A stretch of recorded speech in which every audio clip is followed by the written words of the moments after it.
What up, my fellow NBA lovers? This is your guy, Marcellus Ease. You know, this year's Western Conference Finals is pretty much a great matchup between two teams that are very well coached. And I'm going to give the flowers out right now to Monty Williams and Tyronn Lue. Monty Williams has brought out the best in some of his young stars in Devin Booker and DeAndre Ayton, even though DeAndre Ayton, quiet as kept, was almost written off. And also, he's been able to bring out the best in some of his role players, like Cameron Payne and Bridges. And the same thing goes for Tyronn Lue. He was able to bring out the best in Reggie Jackson and Luke Kennard and make major adjustments ever since the Utah series.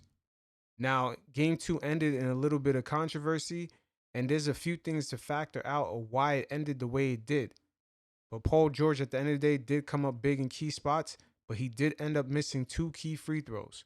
You guys check out this segment, and every once in a while, I'll check in. Well, the Suns and Clippers went down to the wire with an instant classic last night. With all the attention on Devin Booker heading into the game, DeAndre Ayton was the hero with 24 points for Phoenix, including the game-winning alley-oop with under a second left that left everyone stunned. Phoenix was only down 1 at the end because Paul George missed 2 critical free throws with under 8 seconds to go there. Fox Sports NBA analyst Chris Broussard joining us now. Chris, you stayed up late for that one. It was worth it. What was the biggest reason the Suns won?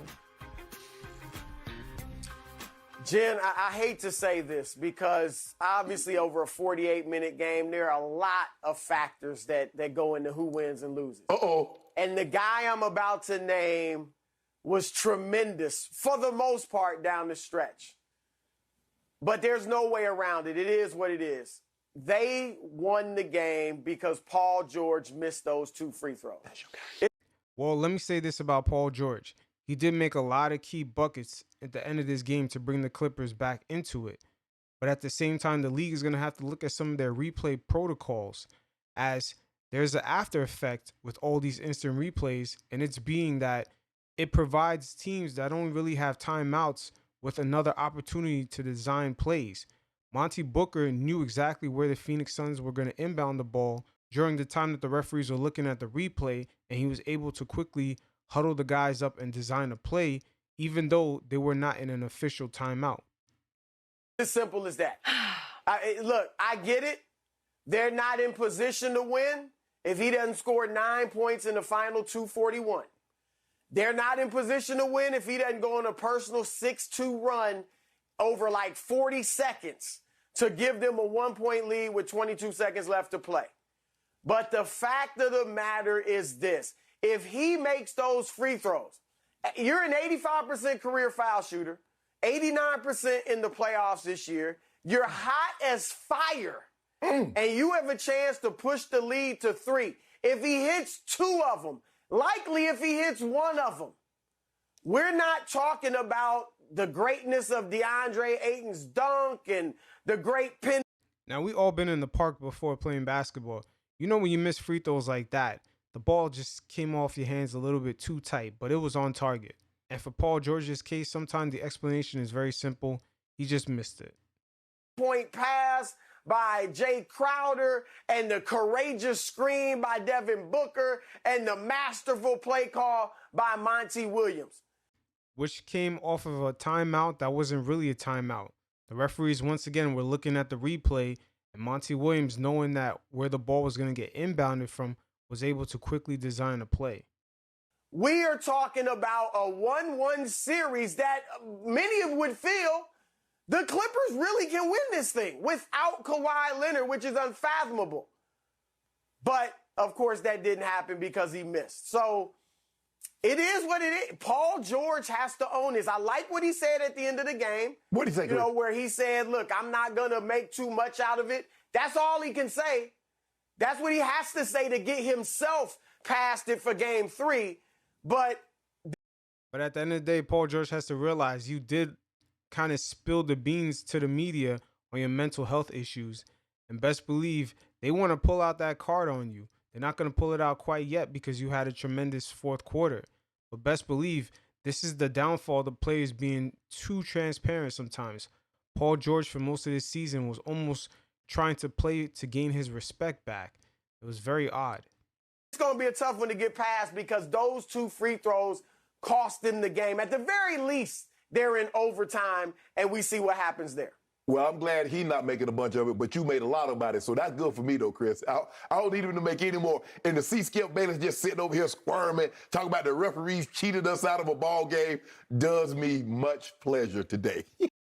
And another thing about this game right here, the Clippers played tremendous defense. Once again, the Suns role players were able to make up the difference for Devin Booker not really having a good shooting game. And same thing for the Clippers. Paul George didn't really have that great of a shooting game either. Reggie Jackson and Luke Kennard was able to make the difference. Once again, this is tremendous coaching by Tyronn Lue and Monty Booker. But I thought the execution down the stretch, because if you look at it, Chris, look at what the Suns were able to do. Okay, Paul George hits his shot, gets the layup, gives them a 1-point lead.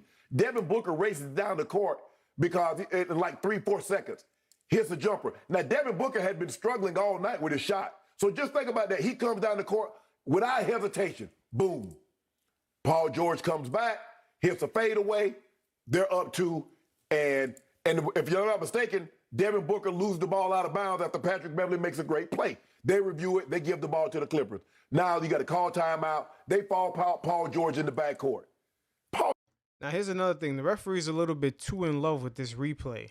They keep going back. It's slowing down the momentum of teams that are trying to make a comeback. It's really, really odd. The league is going to have to go back and tweak some of these rules here because this is starting to affect the overall television product and the overall quality of the game. I was thinking this the whole way. I was like, Paul George going to miss these free throws.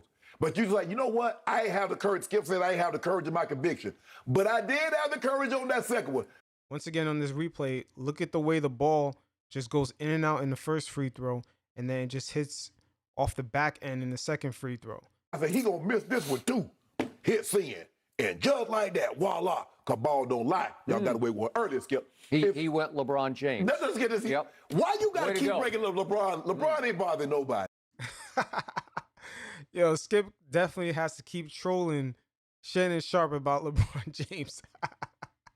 You bring him up way more than I do. And so now they get the ball. Skip's crying again, talking about the ball was off DeAndre Ayton. Monty Williams designs a play, calls a play that they've never practiced. Think about the execution that's going to take. I mean, it's one thing to call something in a regular season game, Chris, but to call this in a playoff game with the game on the line. Because if you don't get this, it's over. You're going back to LA 1-1, and the Clippers are feeling very good. It's like mission accomplished. We split. We're coming home. We know how we play in our building. Considering the last time we were here, we were down 25, got the crowd in it, we won. That, and you look at the guy that finished that play, DeAndre Ayton, and I thought Cameron Payne. Cameron Payne has 18 assists, 1 turnover in this series. 29 points last night. He's been phenomenal. Oh, yeah, he's definitely been phenomenal. 29 points and just 9 assists on 0 turnovers. Jesus. You can't predict that. That's out of nowhere. Once again, Devin Booker and Paul George didn't really have a good game. They did hit the big clutch shots towards the end. But at the end of the day, the role players on both teams stepped up big time. And once again, that falls on the coaching for both teams. Monty Booker and Tyronn Lue were not afraid of drawing up plays for the other players to fill in for some of these points. Filling in for Chris Paul. And I told Skip this, Chris. If you look at DeAndre Ayton, he's a different animal than what the Clippers have faced. Different than Porzingis. He's very different than Rudy Gobert. Because Rudy Gobert, you're not running any sets for him. You're not going to give him the ball and says, okay, Rudy, go do something. And by the way. And also, even though the Phoenix Suns struggles from the field overall because the Clippers did play great defense, the Phoenix Suns were pretty much money from inside the paint. And that all falls on Ayton. He was killing the Clippers from the inside. And with the Clippers, even though they might perform better like how they did against Utah with the small lineup, not having Zubac on the floor, I'm not sure if they can go small against this Phoenix Suns team because they do have a bona fide official center. Different than Boban.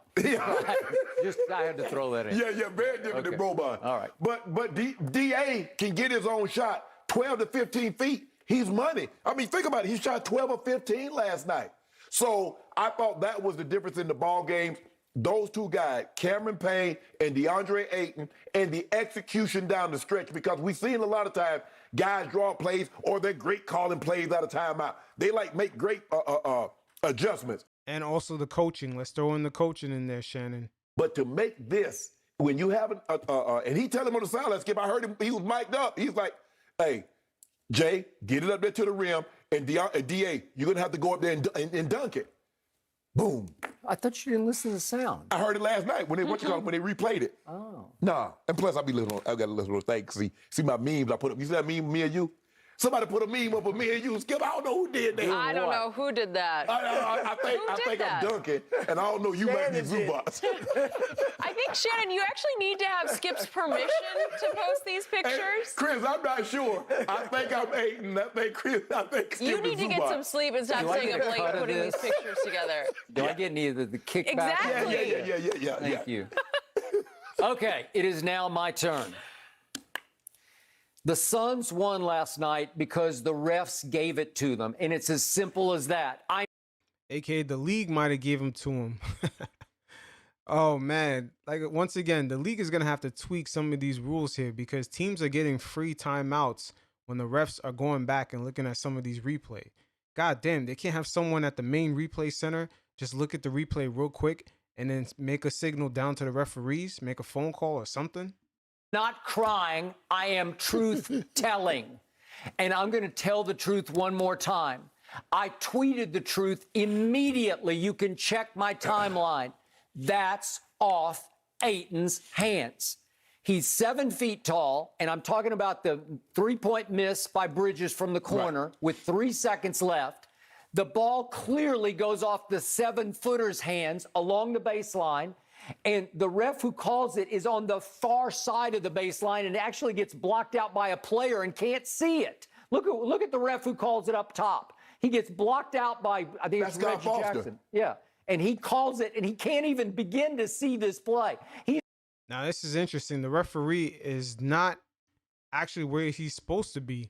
I'm not sure if the ball just quickly ricocheted too fast for him to get down the sidelines to actually check it out, but he's actually not in a position to make that call. The one who miscalls it. It's it's blatant, obvious, off the 7-footer's hands, and it goes out of bounds, and it's the Clippers' ball, and the game is over.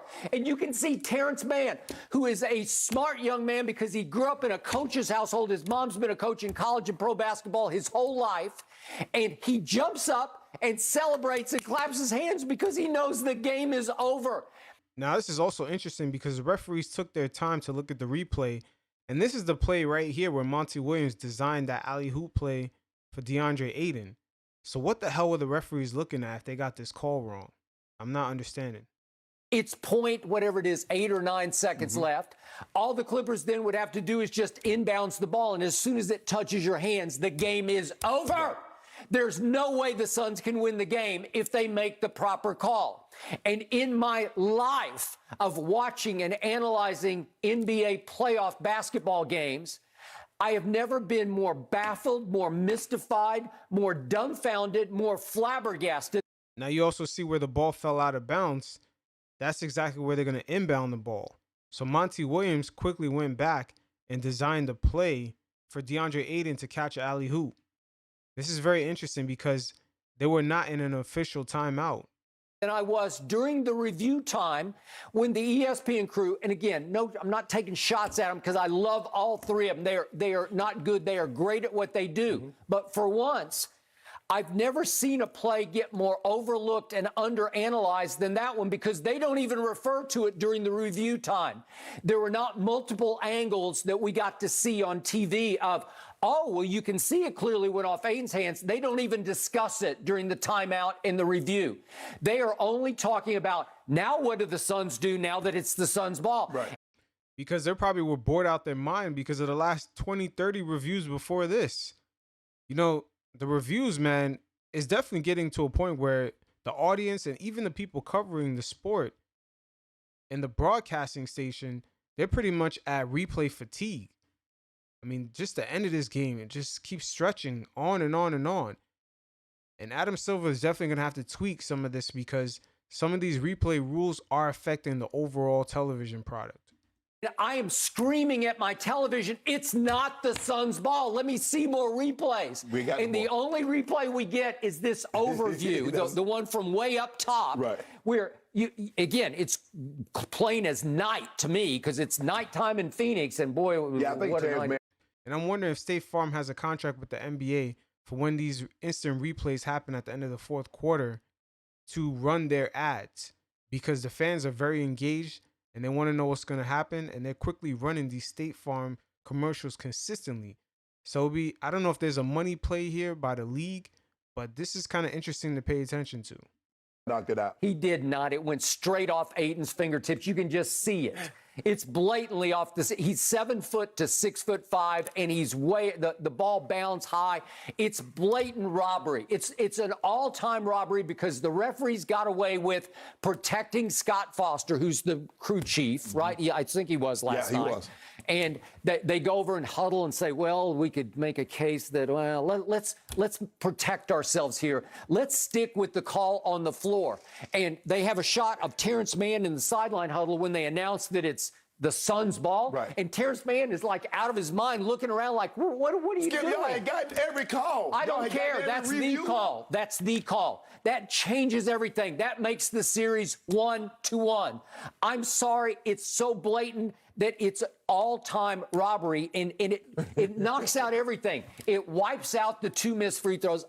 It hit off that rim so fast and went out of bounds so quick. I don't think Foster could have been in proper position to even make that call. It just happened so fast. Give you that, but Paul George was all-time great in that 9-point salvo from 2:41 down to 20 seconds left. He was so. What about the other 45 minutes before that? Okay, well, he's having a bad night like Trae Young had. And like Devin Booker had also. Aiden actually bailed out Booker, and Cameron Payne also bailed out Booker. Once again, it shows you the good coaching both of these teams have. That once their stars are not performing, they can go to other guys, especially due to the fact that both teams already have stars that are out. The Clippers have Kawhi that's out, and the Suns have Chris Paul that is out. So at the end of the day, the coaches made major adjustments. Also, it showed in this game that the Phoenix Suns, without their star, is more talented than the Clippers. So you can only imagine when Chris Paul comes back, Phoenix is going to completely have the advantage. Back in Game 7 when he was 5 of 23, but all I heard about was he sucked it up and gutted it up in the fourth quarter, and he made a jumper and a runner and a logo 3. Way to go. He was perfect from the free throw line, had 11 assists, and they won the game. All right, fine. Well, look who led the Clippers in scoring last night. Paul George. Who led them in rebounding? Look at it. Yeah, but he took all the shots. Yeah. Okay. Well, he had a poor shooting night, but when it was time to make one, when he was 0 of 7 from 3, he clutched up. When it was time to make a 22-footer to cancel out Devin Booker's jump shot, he clutched up. What about the Same thing for Devin Booker. They were going back and forth. his free throws? Okay, he made 2 free throws at 56 seconds left, but you don't give him any credit for that, right? That's Okay? how we do it. That's I what got we it. do here. So he barely missed the first one, and he overcompensated and back ironed the second one. Go ahead, Chris. Even if you're right, and you're right, from that angle, it's hard to tell who it was out on. No. Even if you're right, though, what would have overridden that is if Paul George had hit the 2 free throws. Okay, If but he you're hits the 2 looking at free it throws, upside even if down. Phoenix, now, yeah, they got a chance to hit a 3-pointer, but we know the likelihood of them doing that is probably slim. So the 2 free throws have to be the main reason. It can't be the main reason, Chris. It's one of the reasons. He should have made them free throws, but also there were questionable calls at the very end of the game that extended the game. Okay, but I can also argue back to you that this wipes the slate clean. All you need is the one correct call. Yep. And all you do need is the one correct call, because had they never even had to go review the replay and give an extra timeout to the Phoenix Suns, which they didn't have, then wouldn't be able to design that play. So there's a lot of different ways you can call this right now. They made the wrong initial call, but just them stalling and looking at the replay gave the Phoenix Suns the ability to design a play, because with 0.8 seconds left, if they just had to continue on and just inbound the ball, they wouldn't have had that play in mind to run alley hoop to DeAndre Ayton. So it is what it is. And at the same time, Paul George, he should have made those free throws. So there's a lot of different ways you could come at this. But I know the Clippers like being down 0-2, going back home. But in this series, it's a little bit different because the Phoenix Suns do have official players at every single position. They have a real point guard in Chris Paul. They have a real guy who could shoot from the field in Devin Booker. And they have a real center in DeAndre Ayton. So this is a little bit different. And they can't go as small as they did against the Utah Jazz by taking Zubac out and attacking Gobert. They can't run that same game here because DeAndre Ayton, he's a little bit more flexible than that, and then he can also score. So we'll see how this plays out. But once again, I'm definitely going to give flowers out to Tyronn Lue and Monty Williams because they're doing a hell of a job down there. So it is what it is. Until next time, you guys stay safe. Peace.